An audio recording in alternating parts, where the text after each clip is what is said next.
함께 땀 흘려 소망의 길을 막는 날 내일로 가는 길을 찾지 못했던 저를 노래하며 달려갈 그 길 그날에 우리 보리라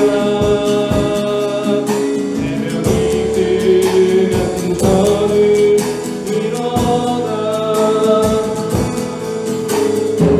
뜨거운 같은 사랑의 손으로 이 땅 치유하며 행진할 때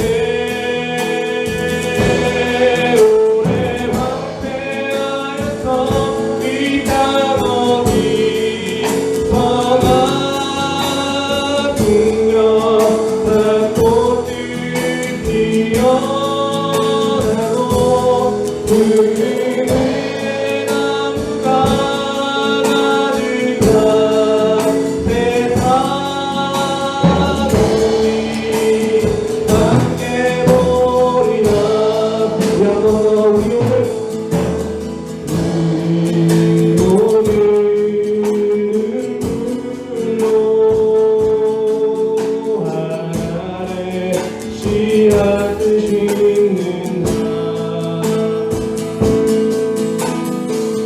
끄떡 떠물어진 가슴에 저들의 푸른 꿈 다시 돌아가도 우리 함께 땀 흘려 소망의 길을 막는 날 내일로 가는 길을 찾지 못했던 저를 노래하며 달려갈 그 길 그날에 우리 보리라 새벽 이슬 같은 선을 일어나 뜨거운 같은 사랑의 손으로 이 땅 치유하며 행진할 때 오래 황폐하였던 이 땅 어디 서나 풍년한 꽃들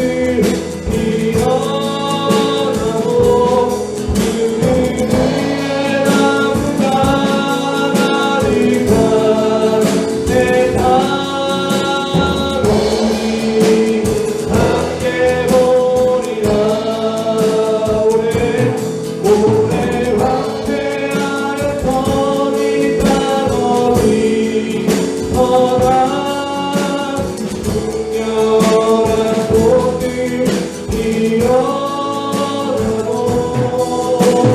은혜 나무가 가득한 세상 우리 함께 보리라 우리 함께 보리라 우리 함께 보리라 우리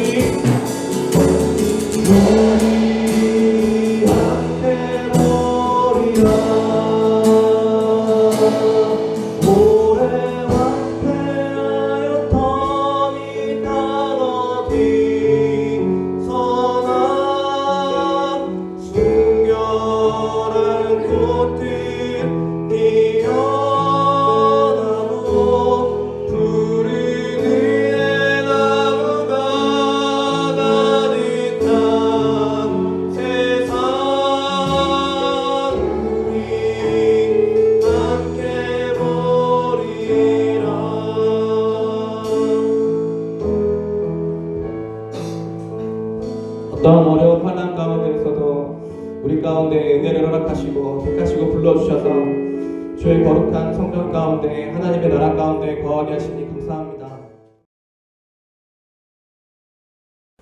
사람이 땅 위에 번성하기 시작할 때 그들에게서 딸들이 나니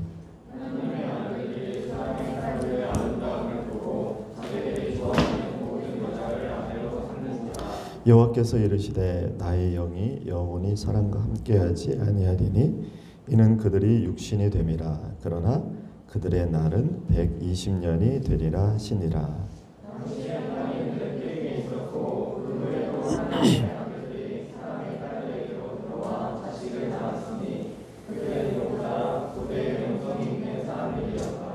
여호와께서 사람의 죄악이 세상에 가득함과 그의 마음으로 생각하는 모든 계획이 항상 악할 뿐임을 보시고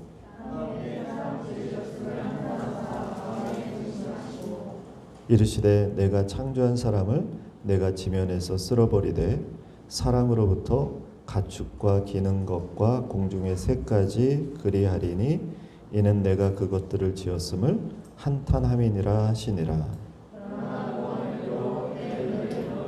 아멘. 우리 학생회가 수련회를 이번 주부터 오늘부터 3주에 걸쳐서 주일마다 하기로 했습니다. 이 코로나 때문에 이렇게 모여서 같이 하는 것은 어렵다고 생각이 들어서 이제 이 예배, 주일 예배 때마다 우리가 특별한 말씀을 가지고 함께 하기로 했습니다. 그래서 이번 수련회 그 이야기는 노아 이야기예요. 노아 이야기. 여러분들 다 들어보셨죠? 노아 이야기, 또 방주 이야기. 하나님께서 이 세상을 홍수로 심판하실 때 하나님께서 노아를 통해서 큰 방주를 짓게 하시잖아요. 그래서 그 방주를 통해서 노아와 그의 가족을 구원해 주시는 그런 이야기가 이제 3주 동안에 우리가 함께 나눌 그런 말씀입니다. 그래서 그 노아와 그 방주 이야기를 통해서 우리는 무엇을 또 배우게 될지, 그래서 우리가 이 세상에서 살아갈 때 하나님의 기독 청소년으로서 또 어떻게 살아가야 될지들에 대해서 한 번쯤은 생각해보고 또 자신을 한번 돌아보고 다시 심기일전해서 믿음의 그러한 사람으로 살아갈 수 있도록 다시 한번 우리를 재무장시켜주는 그러한 시간이 될 거라고 믿습니다. 오늘 여러분들 창세기 6장에 보면 하나님이 굉장히 좀 무서운 말씀을 하셨어요. 우리 7절 한번 볼까요? 자, 7절 한번 읽어보겠습니다. 7절 함께 읽어보겠습니다. 시작.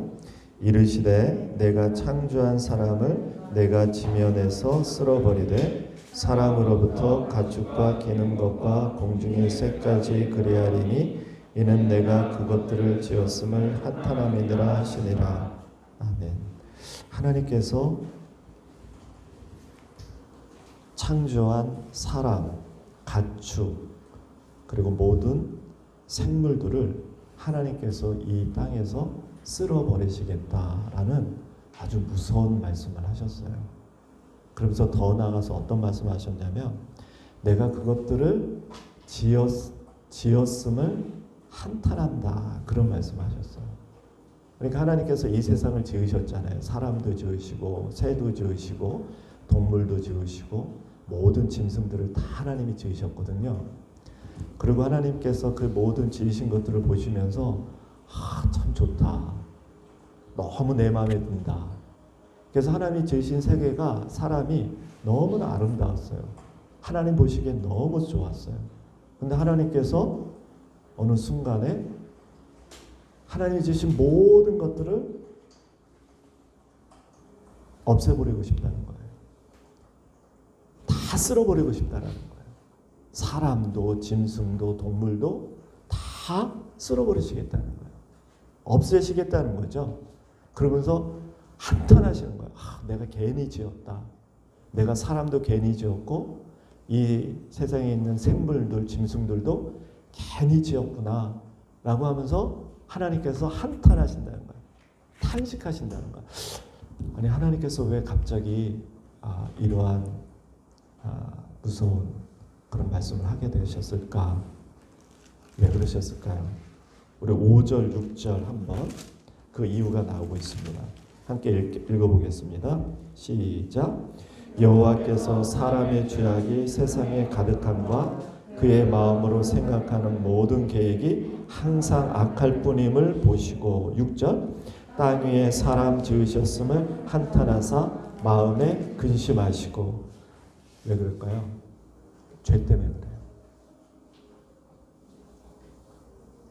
세상이 너무 타락한 거예요. 타락해도 어느 정도 타락해야지 사람의 죄악이 이 세상에 가득 찬다고 그랬어요. 그러니까 사람들이 짓는 이 죄들이 이 세상에 너무 가득한 거예요. 그러니까 세상이 다 죄악된 세상이 돼버린 거죠. 그리고 사람들의 마음, 생각, 계획이 모두 다 악하다는 거예요. 선하지 않다라는 거죠. 그래서 무엇만 생각하면 나쁜 생각, 어떤 마음만 품으면 좋지 않은 마음, 어떤 계획을 하면 그 계획은 참으로 좋지 않은 그런 악한 그런 계획들만 하니까 이 세상이 점점 하나님 보실 때는 처음에는 참 좋았는데 아름다웠는데 점점 하나님이 보시기에 안 좋은 세상으로 바뀌어진 거죠. 점점 이 세상이 악으로 가득 차고 결국은 타락의 극치에 이르게 된 그런 세상이 되어버렸어요. 그래서 하나님께서 결국은 이 세상을 홍수로 심판하시겠다라고 마음을 먹으신 거죠. 왜 사람들이 이렇게 마음과 생각과 계획이 다 악하게 됐을까? 우리 2절 한번 읽어보겠습니다. 2절. 자, 2절 한번 함께 읽어보겠습니다. 시작. 하나님의 아들들이 사람의 딸들의 아름다움을 보고 자기들이 좋아하는 모든 여자를 아내로 삼는지라. 자, 왜 그랬냐면 여러분 잘 들어보세요. 하나님께서 이 세상을 지으셨을 때 아담과 하와를 지으셨어요. 그리고 아담과 하와의 사이에서 가인과 아벨이라는 두 자녀가 태어났어요. 근데 가인은 믿음이 없는 사람이었고 아벨은 믿음이 있는 사람이었어요. 그래서 가인의 후손들은 믿음이 없는 경건하지 않은 사람들로 쭉 살아갔고 아벨의 자손들은 경건한 자들로 믿음 있는 자들로 쭉 이렇게 살아가게 됐어요. 그래서 세상은 두 부류의 사람들이 있었어요. 그래도 하나님을 믿으려고 하고 그리고 하나님과 동행하려고 하고 그리고 하나님의 은혜 안에 거하면서 살려고 하고 그래도 하나님의 말씀에 순종하며 살려고 애쓰는 그런 부류의 사람들이 있었고 또 한 부류는 하나님과는 전혀 상관없이 자기 뜻과 자기 생각대로 자기 마음대로 살려고 하는 한 부류가 있었어요. 그게 가인의 후손들이었고 또 하나님의 뜻대로 살려고 하는 사람들은 아벨의 후손들이에요. 이 두 부류가 있었어요. 그래서 오늘 2절의 말씀에 보면 하나님의 아들들이 나오는데 이 하나님의 아들들은 이 하나님의 뜻대로 살려고 했던 경건했던 아벨의 후손들이었고 사람의 딸들이 나오는데 이 사람의 딸들이라는 것은 경건하지 않았던 그리고 하나님의 뜻대로 살지 않고 자기 마음대로 살려고 했던 그러한 가인의 후손들이 얘기해요. 그래서 두 부류가 있었어요. 그래서 이 두 부류의 사람들이 살아가고 있었어요. 근데 어느 순간 이 하나님의 아들들, 이 경건했던 사람들이 사람의 딸들, 경건하지 않은 사람들의 그 딸들의 아름다움을 보고 자기들이 좋아하는 대로 모든 여자를 아내로 삼는지라 됐어요. 구별됐어야 되는데 섞이지 말았어야 되는데 동화되지 말았어야 되는데 시간이 지나면서 그들이 딱 보기에 경건하지 않은 그 딸들을 보니까, 여자들을 보니까 너무 예쁜 거예요. 그래서 구별된 삶을 사고 경건한 자들과 함께 살아야 되는데, 경건하지 않은 자들의 그 아름다움을 보고 예쁜만 것만 보고 그 딸들과 결혼해서 자손을 낳기 시작하는 거예요. 그러니까 점점 경건하지 않은 사람들의 생각과 마음과 가치관과 정체성에 동화되어 버려지는 거예요. 그러니까 자신이 갖고 있었던 믿음도 버리게 되고, 하나님과 동행하는 것도 저버리게 되고, 말씀 순종하는 것도 못하게 되고, 그리고 하나님과 점점 멀어지는 거예요. 처음에는 그러진 않았어요. 처음에는 경건한 후손들이 있어서 그래도 이 세상이 어느 정도 깨끗하고 선하고 악이 그렇게 많지 않았는데, 이 경건했던 하나님의 아들들조차도 경건하지 않은 사람의 딸들을 보고 쫓아가서 같이 동화되어 버리니까 이 세상이 점점 악으로 점점 가득가득 차기 시작하는 거예요. 악으로 변화된 세상이 되어버리기 시작한 거예요. 그래서 이 말씀을 보면서 우리는 여러분들의 본분과 신분을 잘 지키는 것이 중요하다, 그런 생각을 하게 됐어요. 여러분들은 하나님의 자녀들이거든요. 여러분들의 자녀들이 이 세상에 있는 사람들의 가치관과 그들의 행동과 그들의 살아가는 삶의 방식을 따라가게 되고 동화되어 버리면, 이 세상은 그나마 여러분들 때문에 좀 이 세상이 그래도 깨끗하고, 그리고 여러분의 학교가 그래도 여러분들 때문에 좀 정직하고, 여러분들 때문에 좀 밝은 세상이 되는데, 여러분들이 이 세상에 있는 사람들을 따라가게 되면 이 세상은 점점 더 악해지고, 이 세상은 점점 더 어두워지고, 하나님 보시기에 한탄하는 그런 세상이 되어버리는 거죠. 그래서 여러분들 자신을 잘 지키는 거죠. 그게 중요한 거죠. 믿음을 잘 지키고, 여러분의 자신의 정체성을 잘 지키고, 또 내가 하나님의 자녀라는 그 본분을 잃지 않고 살아가는 것, 그게 굉장히 중요한 거예요. 그렇게 동화되다 보니까, 섞이다 보니까 이 세상이 다 점점 악해진 거죠. 그래서 그 악이 어느 순간 가득 찬 거죠. 경건했던 자도 경건하지 않은 사람도 다 변해버렸어. 하나님 믿던 사람도 믿지 않는 사람으로 변해버렸어. 세상이 그렇게 변했어요. 그러니까 하나님이 그것을 보시고 후회하신 거죠. 너무 안타까우신 거죠. 그래서 하나님이 안 되겠다, 도저히 안 되겠다 하면서 이 세상을 내가 홍수로 이 세상을 다시 다 쓸어버리고 다시 새로운 세상을 만들어야 되겠구나 라고 생각을 하신 거죠. 그래서 이 세상에 있는, 지구상에 있는 모든 사람들을, 생명이 있는 사람들은 다 하나님의 물로 심판하시기로 했어요. 그래서 홍수는 하나님의 심판이에요. 모든 생물들도 하나님이 다 심판하시기로 하셨어요. 그것은 결국 그들의 죄 때문에 그런 거죠. 그런데 오늘 그런 심판 중에서도 하나님의 은혜가 임했던 한 사람이 나와요. 그게 누굴까요? 자, 우리 8절 한번 읽어보겠습니다. 8절. 자, 다 함께 시작. 그러나 노아는 여호와께 은혜를 입었더라. 누구예요? 노아가 나와요. 모든 사람들이 다 죄를 짓고 그 죄가 세상에 가득해서 그것으로 인해서 하나님이 심판하실 때 오직 유일하게 한 사람, 노아라는 한 사람은 하나님께 은혜를 입었더라. 이렇게 되어 있어요. 하나님께서 노아에게 은혜를 주셨어요. 왜 은혜를 주셨을까? 노아는 아마 깨끗하게 살아가서 그랬을까? 노아는 동화되지 않아서 그랬을까? 이 노아는 여호와께 은혜를 입었더라. 이 말은 원래의 그 뜻은 노아는 여호와의 눈에서 은혜를 받더라, 그런 뜻이에요. 그러니까 노아의 눈과 하나님의 눈이 마주쳤어요. 그리고 노아는 그 하나님의 눈에서 무엇을 봤냐면 하나님의 은혜를 봤어요. 아, 하나님은 은혜의 하나님이시구나. 은혜를 베푸시는 하나님이시구나. 그리고 하나님의 눈에서 이 세상을 향한 하나님의 그 마음을 보게 된 거예요. 이 세상이 사람들이 다 죄를 지으면서 죄가 관영한 것을 보시면서 슬퍼하셨던 하나님의 그 마음을 본 거죠. 그리고 하나님께서 탄식하시고 슬퍼하셨던 그 하나님의 그 눈을 이 노아는 본 거예요.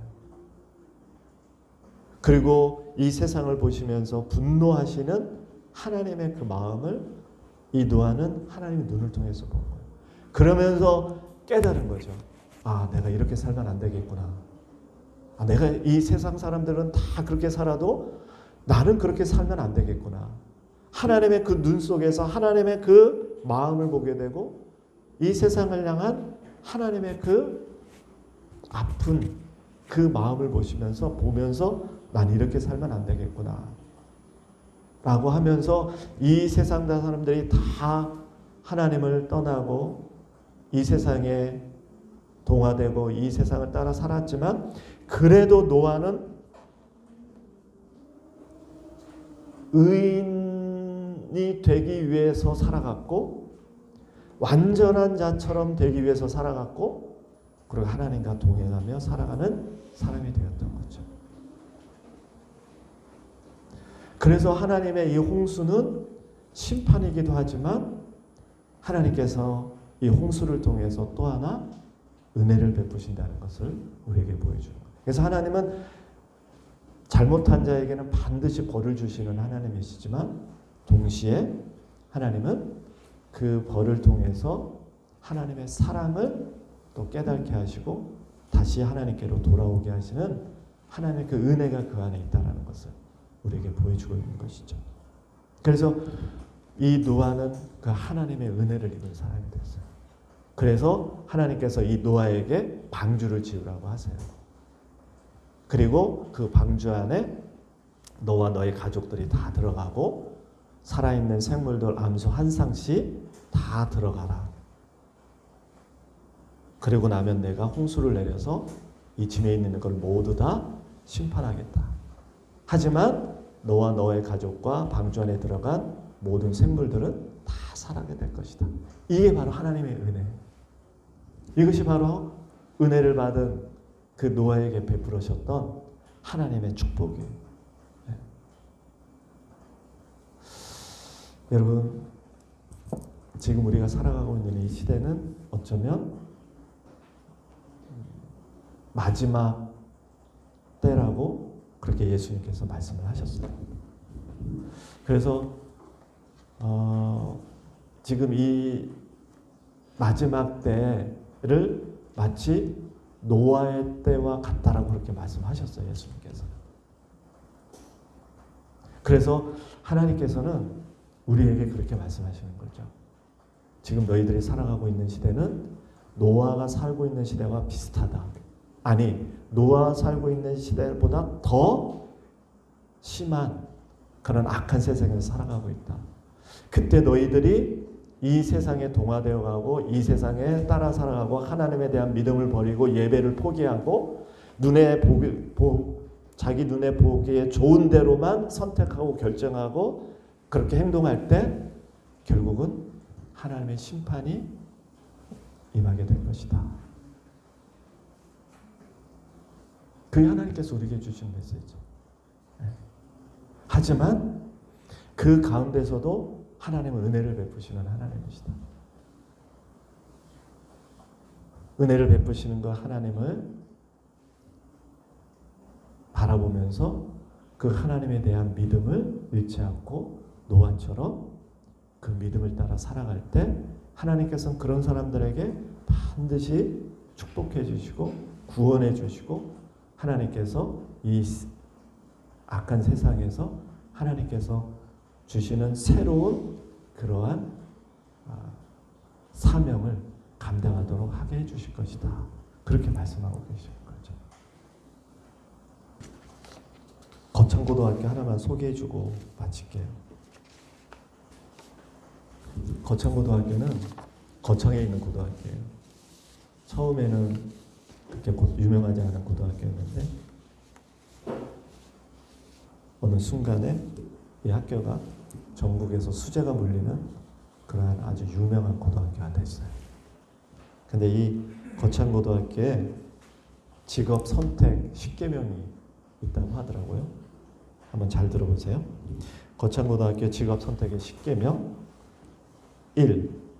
월급이 적은 쪽을 택하라. 2. 내가 원하는 것이 아니라 나를 필요로 하는 것을 택하라. 3. 승진의 기회가 거의 없는 쪽을 택하라. 4. 모든 것이 갖추어진 것을 피하고 처음부터 시작해야 하는 황무지를 택하라. 5. 앞을 다투어 모여드는 곳은 절대 가지 마라. 아무도 가지 않는 곳으로 가라. 6. 장래성이 전혀 없다고 생각되는 곳을 가라. 7. 사회적 존경 같은 건 바라볼 수 없는 곳으로 가라. 8. 한가운데가 아니라 가장자리로 가라. 9. 부모나 아내나 약혼자가 결사 반대하는 것이면 틀림없다. 10. 왕관이 아니라 단두대가 기다리고 있는 곳으로 가라. 전혀 지금 이 시대하고 맞지 않는 그러한 십계명이에요. 아마 이렇게 직업을 선택하라고 아무도 선택하지 않을 그러한 십계명의 조항들이죠.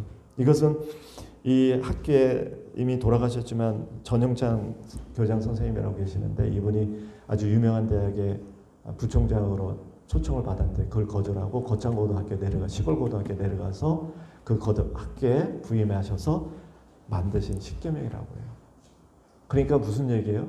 이 세상 사람들이 다 자기 눈에 보기에 좋은 대로 쫓아가는 그러한 방식을 택하지 말고 너희들은 정말 원칙을 정하고 정말 이 세상 사람들이 다 좋다고 따라가는 그런 길이 아닌 하나님이 원하시고 하나님이 뜻하시는 길을 선택하라 라는 그런 취지로 이 십계명을 만드셨다는 거죠.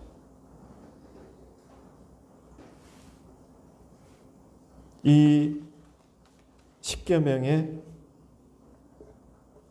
졸업생들이 한 답가가 있어요. 제가 굉장히 마음에 와닿아서 한번 읽어드릴게요. 거창고인 건축가가 세운 다리는 무너지지 않고 거창고인 농부가 키운 작물은 안심하게 먹을 수 있으며 거창고인 의사는 사람의 목숨을 그 무엇보다도 소중히 여긴다. 거창고인 판사가 내린 판결은 믿을 수 있고 거창고인 직공이 만든 옷은 단추가 잘 떨어지지 않으며 거창고인 교사에게는 안심하고 자녀를 맡길 수 있다. 거창고인 관리는 뇌물을 받지 않고 거창고인 기자는 거짓을 전하지 않으며 거창고인 역사가는 그 무엇보다도 진실을 목말라 한다 라는 거죠. 여러분들 하나님께서는 여러분들에게 이 세상과 다르게 하나님의 방법대로 살아라 라고 말씀하고 있습니다. 이 노아와 같은 이 시대에 하나님께서 여러분들을 이 세상을 동화되지 말고 그리고 이 세상의 사람들이 다 자기 눈에 보이는 대로 쫓아가면서 자기 기준대로 사는 그런 삶이 아니라 구별된 삶을 살아라. 하나님의 눈을 바라봐라. 하나님의 눈에 담긴 하나님의 은혜를 볼 수 있고 그리고 그 이 세상을 바라보는 하나님의 그 마음을 보기를 바란다. 그리고 이 세상과는 다른 방식으로 하나님 앞에서 살아가라. 그럴 때 하나님께서는 그러한 자들에게 은혜를 베풀어 주시고 구원해 주시고 그러한 자들을 통해서 새로운 시대를 열어갈 것이다 라고 오늘 말씀하고 계시는 거죠. 하나님께서 여러분들에게 노아처럼 그러한 은혜를 베풀어 주시기를 주님의 이름으로 축원드립니다. 기도하겠습니다. 하나님 아버지, 오늘 이 노아의 이야기를 통해서 우리들이 하나님의 아들임에도 불구하고 이 사람의 딸들의 아름다움을 보고 그들과 함께 동화되어 버렸던 그 노아 시대의 사람들과 같은 어리석은 자들이 되지 않도록 도와주시고 우리 자신을 늘 하나님 앞에서 믿음을 지키고 또 구별되고 자신의 정체성을 잃지 않고 또 하나님과 늘 동행하며 살아갈 수 있는 그러한 하나님의 청소년들이 될 수 있도록 하나님께서 함께 해주시기를 간절히 바라고 원합니다. 그래서 우리 청소년들에게 하나님께서 큰 은혜를 베풀어 주셔서 우리 청소년들이 그 은혜를 통해서 이 세상을 넉넉히 이겨나갈 수 있도록 도와주시고, 우리 청소년들의 그 작은 믿음을 통해서 이 세상이 변화되게 해주시고, 하나님의 구원의 은혜가 임하는 그러한 이 세상이 될 수 있도록 하나님께서 축복하여 주시옵소서. 예수님의 이름으로 기도합니다. 아멘.